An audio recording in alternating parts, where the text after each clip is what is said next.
If you're hyped like me about Starfield, you came to the right place. We have done a live where we discuss about the showcase and we went very in deep into what Bethesda is about to deliver us. And the live is 1 hour long, so I decided to diversify the content and break it down into chapter. This is the first video of 5. If you lost the live and you want to have a look at it, you will find the description here, and I will leave also the link in the description down below. So now the first video is about the general gameplay and factions, and this will lead you through a little bit more detailed interaction with the content. So without any further indulge, let's go straight to the video. Okay, this is an in-game footage, so not in engine.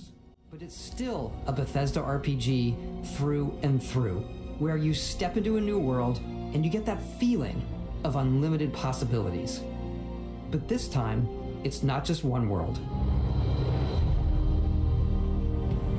It's over 1,000 worlds. Because the choice of where to go, it's not ours, it's yours. And it wasn't until now that we had the technology to... This brings some No Man's Sky feeling as well, just on another level. Mountains in the distance, to the people and creatures that live in these worlds. And then there will always be the debate about the 1,000 like planets that they are procedurally generated and that they are few compared to the other universe that we know, like No Man's Sky or Elite Dangerous. Our next generation lighting model uses real-time global illumination to light the world based on the type of star.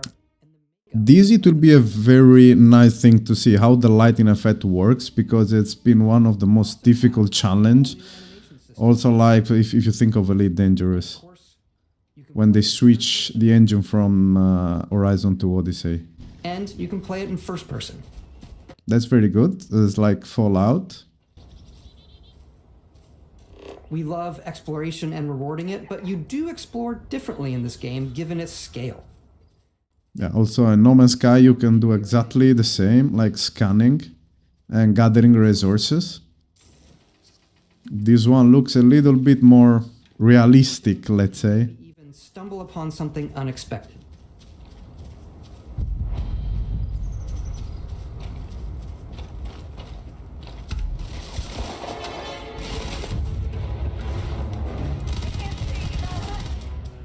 That is the first shooting, and here is way more better and way more fluid compared to the first shooting that they showed some times ago.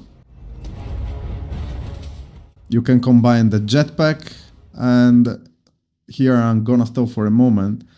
We can also see on our left that we have some challenges to accomplish. This then we will see later on the skill level up of the character. And for every kill we also get some XP. And these, I think, will go both for the player experience and also for the challenge experience.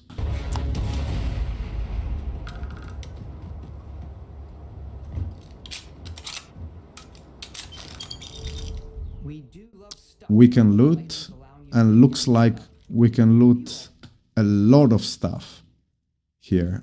Now we don't know if they will be all useful, or we can sell, or if we can sell everything. Or if some part, for sure some part of those, if found that they will be used for the upgrade. And also here we're gonna stop. We can see on the bottom left we have this rounded, I think you have the O2, CO2, and it's telling you the planet that you are in. And on the bottom right we saw like the health. It doesn't look to have any shield at the moment. And then you have also the grenades and the ammunition information.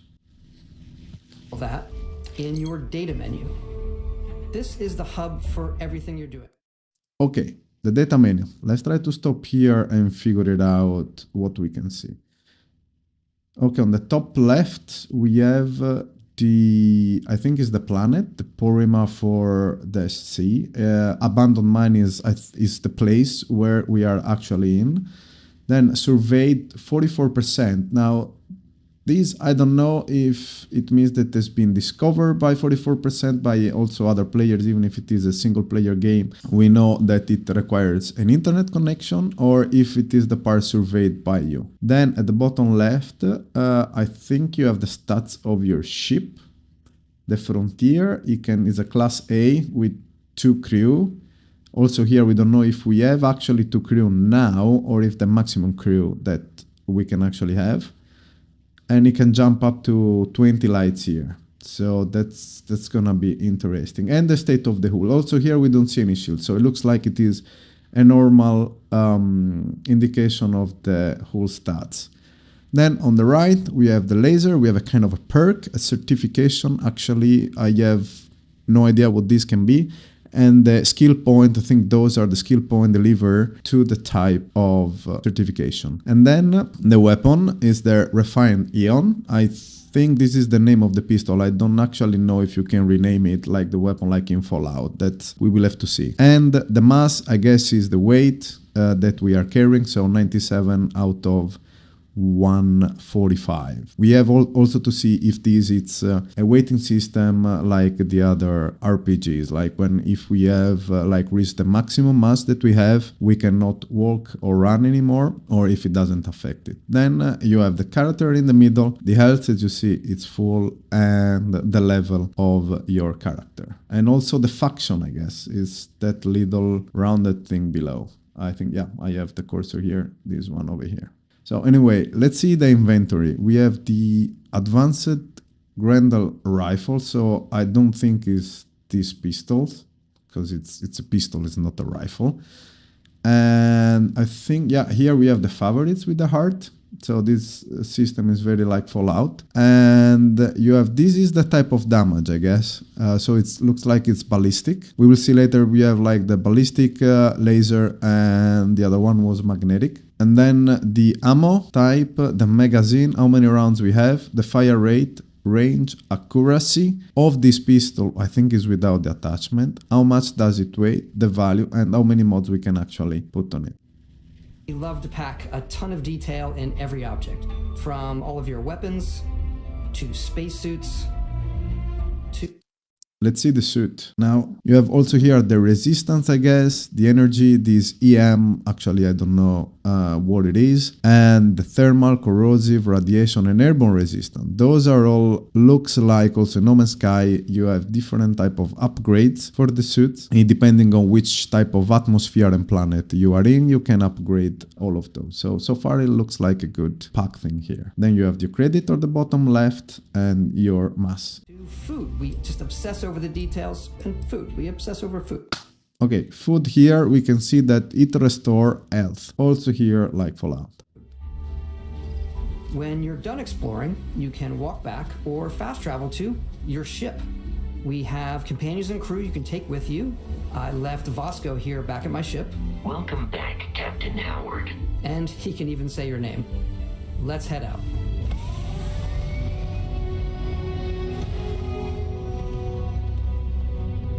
Our mission was to convey the wonder and majesty of space exploration, to evoke the romance of the golden age of early spaceflight. And we've been referring to this approach as NASA Punk. This means a design language where the tech is advanced, yet still looks grounded and relatable. For us, it's that contrast, that's where the visual interest is. Obviously the NASA, which is the rigid, hard function over style, and then Punk, which is... Okay, also the NASA style. Now we have to see which data they have used from NASA, actually. For you and your crew. And like many of the spaces in our game, it has a slightly retro and analog touch. A bit of lo-fi rather than... This is something very nice, like that you are able to see this type of retro, not fully a futuristic environment. This is your star map. It starts with the planet you're currently on. You can see all of its info and resources. So we have in this frame actually what we can see from the star map, as they were saying. So we can see we have the type is a rocky type world, I guess, the gravity. This we have to see if it has an impact on the actual flying and landing, but I think that we cannot land on ourselves, so it doesn't work the same overly dangerous, where if it has more gravity, you will actually be pulled stronger to the ground, so you have to be very careful on landing. Temperature cold, so doesn't say any particular precise temperature information. Atmosphere type, if it has a magnetosphere. Fauna and flora, those remind me as well to No Man's Sky, where in each planet you have a certain amount of flora and fauna, and a bonus was discovered if you discovered the whole type of them, so you get one bonus. And the water is radioactive. I still not know if you need to drink as well rather than to eat only. So, but I guess if you have to do it, you cannot drink the water that is flowing through the rocks here. And then the type of resources. So you have water, iron, and all the others that not my type. That's why they also put the dots there to able to recognize them. And the traits, 0 of 2, I think those are bonuses that you will have to find it somewhere. Choose a landing spot or fast travel to known locations. Okay, that's good, that you can choose to land wherever you want, even if you cannot actually do it. The game is big, and it's here you can see planets that have key locations, missions, or life on them, versus the many planets that are barren but resource heavy. Zoom out even further to see all the systems in this part of the galaxy. Here you can plot a course to ones that are light years away. Okay, now we have the drug drive are used for the jump range. Upgrade your ship and skills if you want to jump to the most. Now we see an important things here. It's gonna tell you if you need to jump, like how many jumps here on the right. So it's gonna be 4, because you need to travel 70, almost 74 lights year, and your ship has 20 lights year of range. If you have the cargo hold, fuel consumption, so for sure we will need to take care of the fuel. And it's telling you if you have already done this route or not. Now we can see also that our destination, it requires level 45. So this means that at the beginning, if you want to travel to those system and planets, you must have a certain level. I think the more we stretch out from the galaxy, the more difficult it will be to play into those worlds. Distant ones. But for now, we'll plot a course to the Alpha Centauri system where we can find the city of New Atlantis. I think this is an animation. And yeah, that's quite cool. Welcome to UC Space. Maintain your current course while we scan your ship's cargo. Okay, this looks like a Spaceborne 2, where you enter and you got scanned. If you enter into a new system.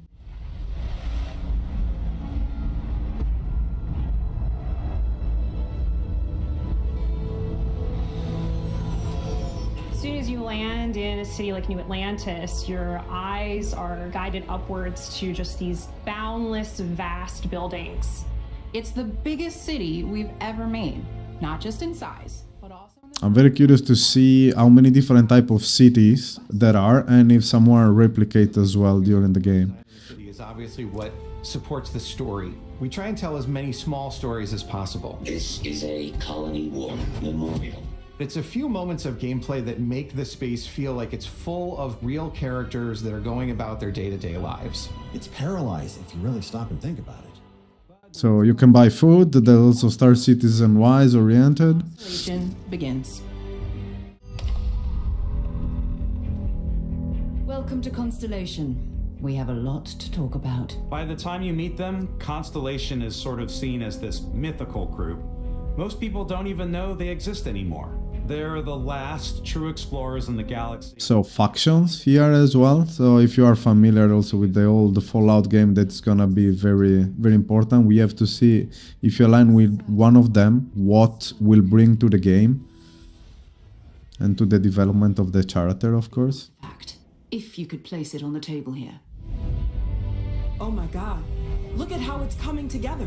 That means there's a set built by an intelligence outside the settled system. His leader, Matteo, the theologian who believes that there's definitely something else out there. Noel, the gifted scientist and Sarah Morgan's protege. And Walter, a very successful businessman. This is the guy that put the money in, as always. Anything goes as long as you have the money. There's also Vlad, the ex-pirate. Sam Coe, the former space cowboy. And we will see later, each of those, they will have particular specs. Completely resistant to my otherwise irresistible charm. The journey you take with Constellation is just the first of many you'll embark on. The Settled Systems is home to all kinds of different...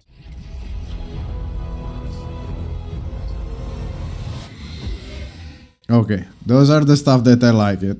Way more than the normal and usual casual pets that you find in the space game. New Atlantis, the first major human settlement in space. Constellation, a united colony so far. Here, value law, discipline, and the legacy of humanity. They consider themselves the true children of Earth. You ever think of joining up with the Vanguard? Help the United Colonies, even get your UC citizenship? New Atlantis isn't the only city within the United Colonies.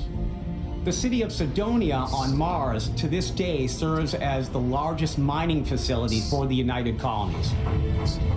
It will be interesting also to see if you can actually do mining with the ship. I think you can. You might find yourself in a much more wild and independent coalition of star systems. This is Freestar Collective Space. That looks like the outlaw of the galaxy. Very old western side.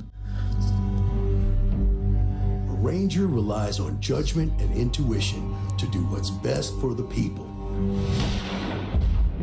Started out as a fishing platform, but is now... This remind me of Star Citizen and Cyberpunk as well. You have those vibes, so you have very different type of ambient and atmosphere in this type of faction, and that it's cool, so you can actually choose the one that you like the most. For our future tomorrow. Everyone has been chewed up and ground up by Neon. Try not to get yourself killed, alright? Alright, that looks less entertaining than the others if you have to go in those cities, and that is their visitor's ticket, let's say. Hostile factions in the galaxy. The great serpent hungers. All heathens shall be made dust in time. A new face? Is this the face of a brave runner here to challenge the Red Mile? Crimson Fleet headquarters. Theirs. They are wrong. It belongs to the Crimson Fleet. Those look like that they are peace with the whole galaxy already. We're pushing our cities and settlements further than we ever have before. It's all there, waiting for you. A slice of humanity's future. So, ready to get out there?